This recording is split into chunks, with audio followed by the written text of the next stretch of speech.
On a humid August morning in the quiet town of Blue Ridge, North Carolina, a man in worn jeans, a faded plaid shirt, and sneakers stepped through the side entrance of the local police precinct. No one paid him any attention. That's just how he wanted it. Richard Nelson wasn't just some man off the street. He was the newly appointed chief of police. But instead of showing up in a crisp uniform and commanding presence, Richard chose to walk in as a stranger. He wasn't interested in rehearsed greetings or fake smiles. He wanted the truth, raw, unfiltered, and unmasked. Inside the precinct, casual chatter buzzed like background static. Officers sipped stale coffee, swapped jokes, and barely looked up until Officer Daniels noticed him. A smug smirk curled across the officer's face as he sized Richard up like unwanted trash on a sidewalk. "You lost?" Daniels sneered. "This ain't a shelter." Richard said nothing, letting the moment breathe. He had a choice: reveal himself or keep watching. Daniels made that choice for him. He spit, right in Richard's face. The room erupted in laughter. Some leaned against walls, others doubled over with glee. Not a single soul stopped it. Not one person said, "That's enough." Richard slowly wiped his face with a handkerchief, his hands steady. No rage, no reaction, just silence. And then he walked away. Minutes later, that same group of officers packed into the precinct's briefing room, still chuckling about the encounter. Captain Harris called the room to attention. "Ladies and gentlemen," he announced, "allow me to introduce your new chief of police." Richard stepped forward, this time with a badge in hand and purpose in his stride. The room froze. Jaws dropped. The laughter died instantly. "My name is Richard Nelson," he began, locking eyes with Daniels. "This morning I walked in wearing jeans, not a badge. What I received wasn't just disrespect. It was a clear window into the culture that's been allowed to thrive here." You could hear a pin drop. He turned to Daniels. "You spit on a man you didn't know because you thought he had no value. You saw his clothes and judged his worth. But what you really did was show me everything I needed to see." Gasps rippled as Richard announced Daniels' suspension, effective immediately. "This is not punishment," he declared. "It's a message. If you wear this badge, you carry the responsibility to lead with respect, not ego, not bias." When he left that podium, the room wasn't just quiet. It was different. And that's how Chief Nelson began his first day. Not with a speech, but with a lesson no one in that room would ever forget. The fluorescent lights in the briefing room buzzed faintly as Richard Nelson stepped up to the podium. Not a single officer said a word. Just moments before, this very room had echoed with laughter, the kind that came at someone else's expense. But now, no one dared to speak. Their morning jokes, their smug glances, their whispers had vanished the second they realized who the man they mocked truly was. "My name is Richard Nelson," he began, his voice calm but resolute. "I am your new chief of police." The silence was deafening. Officer Daniels, still leaning against the back wall, turned pale. His smirk had disappeared the second Richard took the podium. And now, as the new chief addressed the department, the weight of his authority settled over the room like a storm cloud. "I came in plain clothes today not to test you," Richard continued, scanning the room with quiet intensity, "but to see this department as it truly is, and what I saw was troubling." Murmurs rose, but Richard raised his hand. It dropped silent again. "What I witnessed, disrespect, arrogance, and blatant prejudice, is not leadership. It's not professionalism. It's not law enforcement. And it ends today." His tone sharpened, not with anger, but with conviction. This precinct has a reputation, one earned by years of looking the other way, of letting misconduct slide, of allowing certain officers to believe they are untouchable. That culture ends under my watch. He paused, eyes locking on Daniels. Respect isn't earned through intimidation. It's earned through integrity. And Officer Daniels, you disrespected that badge the moment you chose to spit on a man you thought was beneath you. Gasps rippled. Some officers shifted uncomfortably. Others looked down, ashamed. "Effective immediately," Richard declared. "Officer Daniels is suspended pending an internal investigation. And let this be clear. This is not a token action. This is the first of many. If you think you can continue operating in the shadows, harassing those you swore to protect, you're in the wrong department." The weight of his words lingered in the air. It wasn't just a speech. It was a reckoning. "But this isn't only about punishment," he added. "It's about building something better. If you're here to serve with honor, I'll stand behind you every step. But if you're here for ego, for power, for unchecked authority, you won't last." He stepped back from the podium, letting the silence speak louder than anything else. Around the room, officers avoided eye contact, their morning confidence replaced with reflection, and maybe, just maybe, the first signs of change. Because that morning, the new chief didn't just introduce himself. He reset the standard. The morning after the briefing, the precinct felt different. The halls were quieter, the usual sarcastic banter noticeably absent. Word had spread fast. Officer Daniels had been suspended. Not just reprimanded, not quietly shuffled to another shift, suspended publicly, officially, and without apology. And everyone knew why. Behind his office door, Chief Richard Nelson reviewed the report on Daniels. The complaints weren't new. Excessive force, racially biased stops, insubordination. They'd been buried, ignored, resolved internally. But not anymore. Richard wasn't here to protect reputations. He was here to protect the public, and that meant rooting out the rot, one case at a time.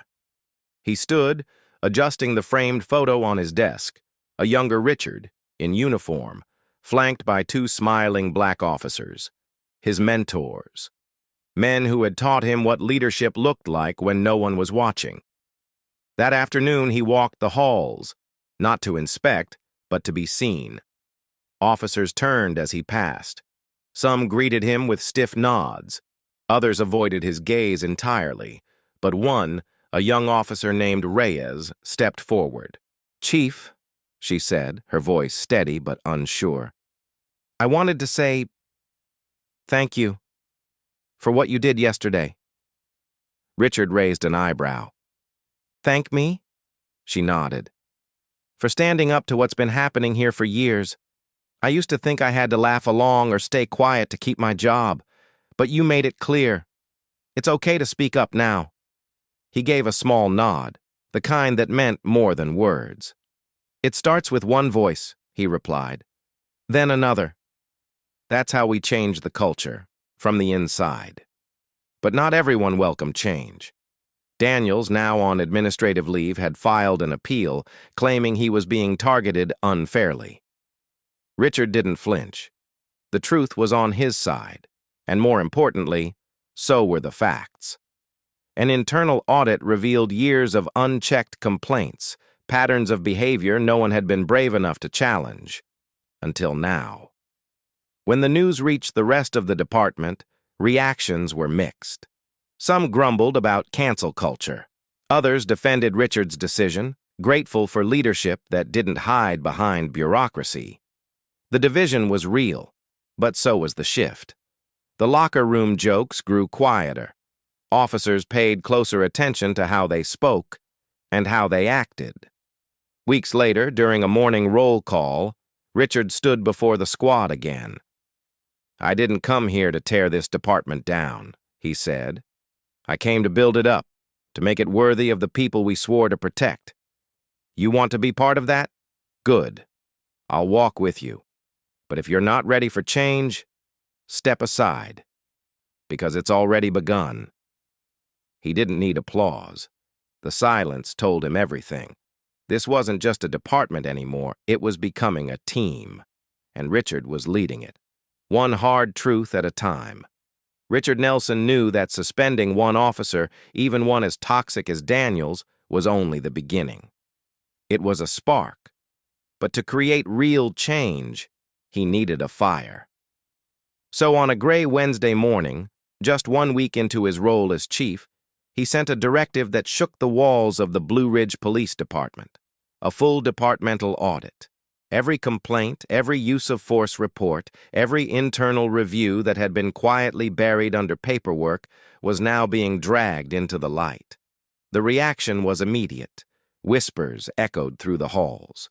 Some officers panicked, others scoffed, but those who had been waiting, hoping, for a leader who wasn't afraid to confront the truth. They finally started to breathe.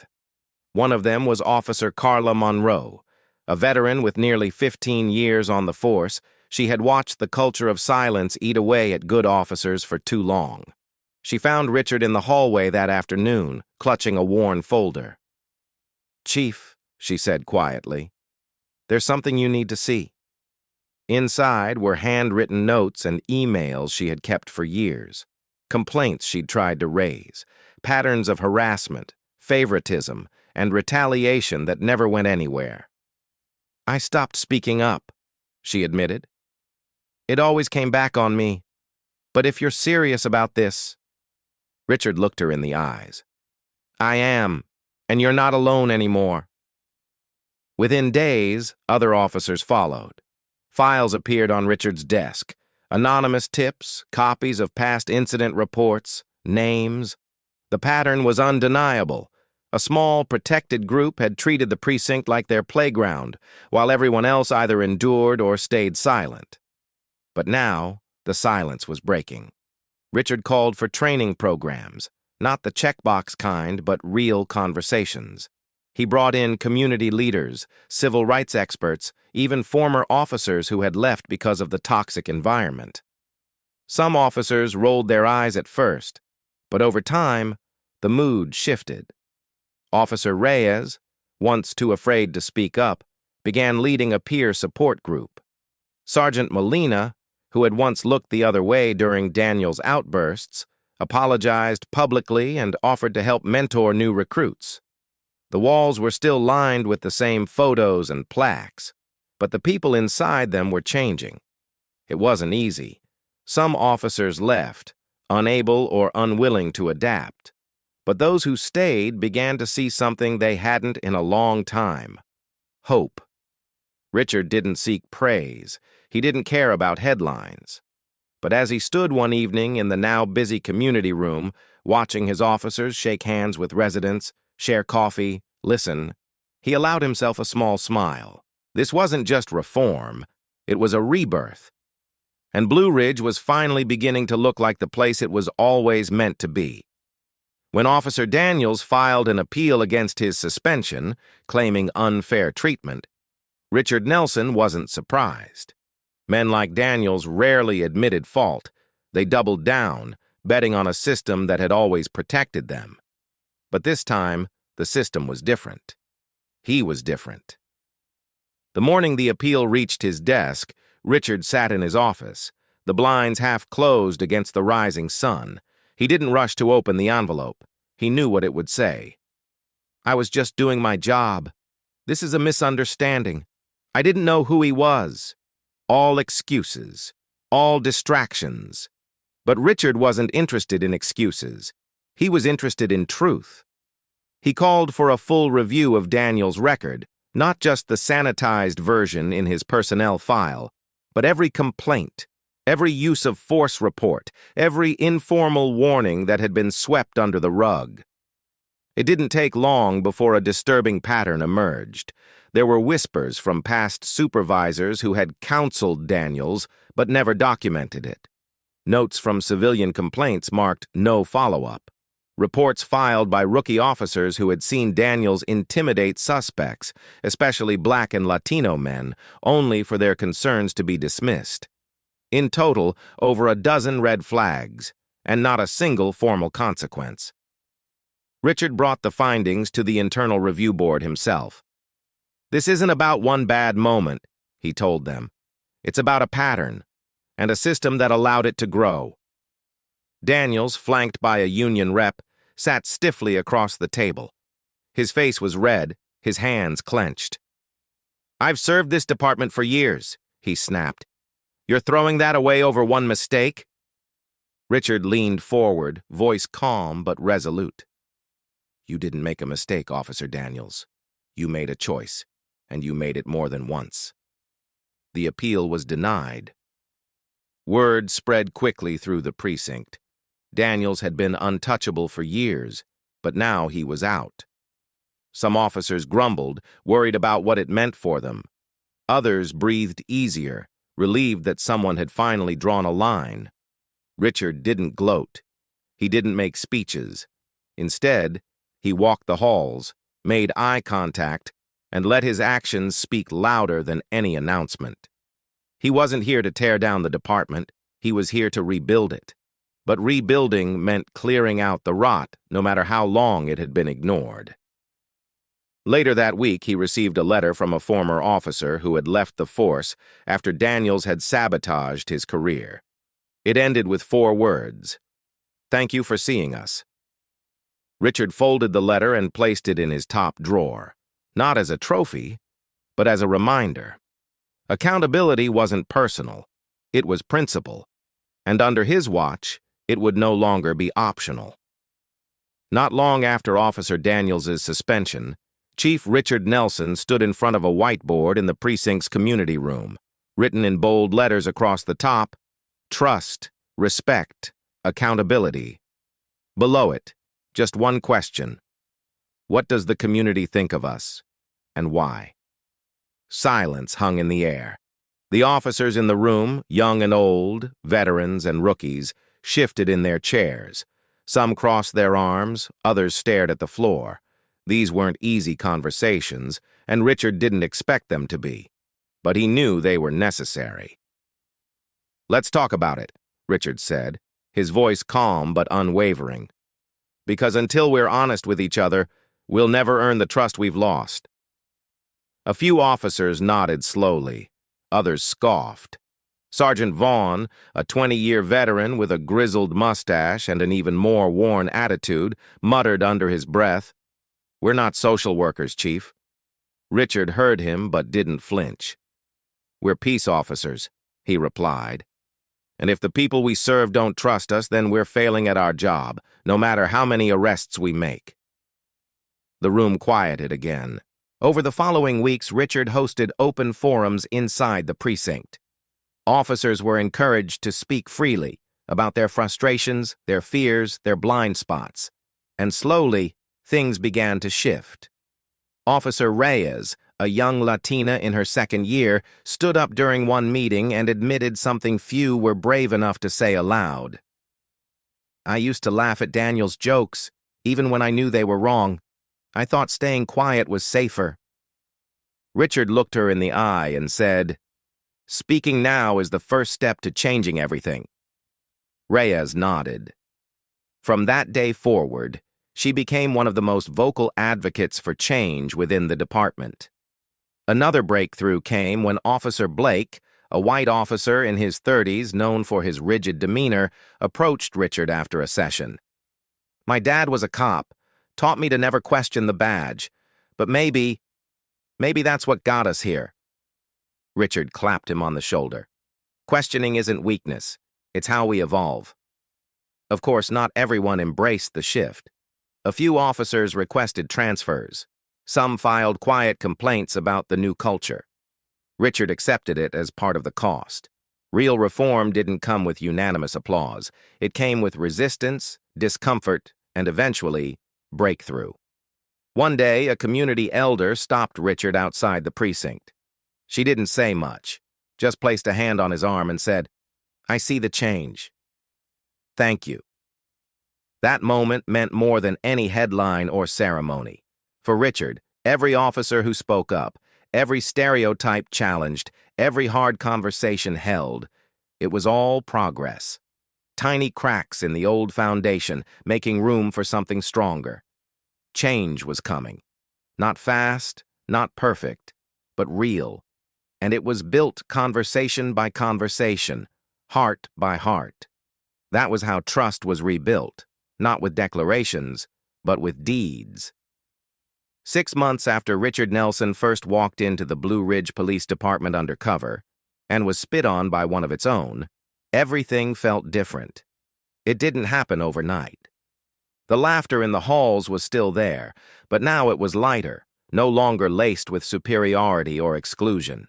Officers who once chuckled behind closed doors when someone didn't fit the mold now found themselves standing beside rookies from diverse backgrounds, learning, listening, adapting. Richard made sure of that. Every morning he walked the halls, not as a figurehead, but as a leader. He remembered every name. He asked about kids, aging parents, evening classes. He sat in roll call not to speak, but to listen. Trust, he knew, had to be earned one conversation at a time, and outside the precinct, the change was even more profound. At the corner of Main and Jefferson, where a shop owner once kept her phone ready anytime an officer walked by, now stood a small hand-painted sign in her window. "We believe in second chances," and Chief Nelson. Town hall meetings used to be tense, bordering on hostile. Now, they ended in applause. The department's quarterly reports, once tucked away in filing cabinets, were now posted publicly, complete with data on stops, use of force, and community complaints. The numbers weren't perfect, but they were honest. And that honesty went further than Richard could have imagined.